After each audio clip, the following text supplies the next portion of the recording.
Hello everyone, I'm Alex, I'm Andy. and today we're going to be going over our top 5 beat 'em ups. As always, leave your comments below of whose list you think's better and let us know what your list would be.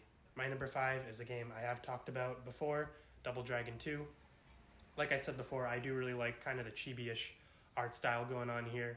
And then the beat 'em up aspects themselves are all very solid. It is a little awkward to jump in this game, and there are some kind of almost platforming elements, which break up the flow a tiny bit. But besides that, the fighting is super solid. Yeah, there's so many games that could go on this list. It's really hard to bring it down to 5. I think this is a genre we both love. Most of mine are going to be arcade games. Sunset Riders is my number 5. Unfortunately, we never got a good console port of that. The SNES was probably the best. You know, it's Konami in their heyday, and they just nailed it. My number 4 is Streets of Rage 4. I think based just on how the fighting itself feels, this is maybe my favorite beat 'em up. And also the endless mode that they added to this game is super fun. You get like random buffs and debuffs you get to work with. It's almost like a roguelike. And it was a great return to form after, a long time without a new Streets of Rage game, and Streets of Rage 3 not necessarily living up to everyone's expectations. I think Streets of Rage 4, it definitely feels almost separate from the older games. It pays homage where it needs to, and it's a really wonderful modern beat 'em up.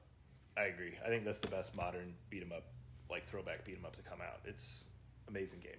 My number 4 is Dragon's Crown. Atlas published a really great game. It's beautiful. It's fun to play. Before these kind of like throwback remakes started coming out, I think it was probably at the top of my list for sure of like newer beat 'em ups. My number 3 is River City Girls. RPG light elements go so well with beat 'em ups, and it's something I really hope we see more. The writing in this game is super fun. The art direction's super nice.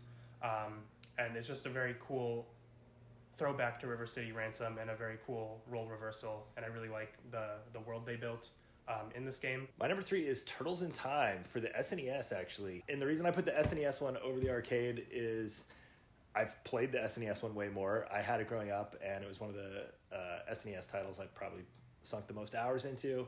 But also because, man, I don't think we got a better like console port of an arcade game like ever. It was so good. It just nailed so much of what was good in the arcade game, and the fact that you could play it at home on your 16-bit SNES, it was just awesome. My number 2 is Streets of Rage 2. The music in this game is amazing. Some of the best video game music ever. The visuals are beautiful. It feels so nice to play on the original Genesis controllers. It just controls really well. My number 2 is Spider-Man, the arcade game. It was by Sega. It's kind of a unknown kind of beat 'em up from the arcade era. For the most part, you can't really play it too many places nowadays unless you can find it in the wild. But we do have a cabinet here at Materia, and one reason I have it is because it's always been one of my favorite beat 'em ups. I love watching the kids come and play through the whole game in one sitting.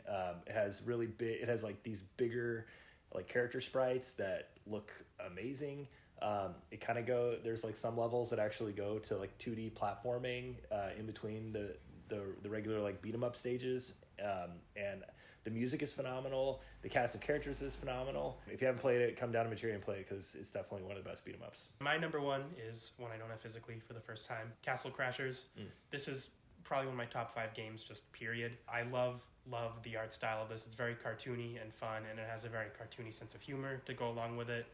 The music is amazing, and like I was saying with River City Girls, I do really like when beat 'em ups have RPG light elements, and Castle Crashers did that amazingly. They have super fun like collectibles you can get. There's tons of different like hidden weapons you have to go back through and find. They have the pets you can collect, and they all give you different powers. And the name of the game here is really replayability. I probably beat this game more than any other game. It's only like 3 hours long probably, but I beat it like 30 or 40 times just because every time you do it, you unlock a new character, you have to find the new weapons, the new pets, and yeah, it's just a really amazing game. Number 1 on my list, I'm going to go with kind of a weird one, but I have the actual CPS2 board here, and this is Alien vs. Predator. Hands down my number 1 favorite beat 'em up. It's a 3-player game.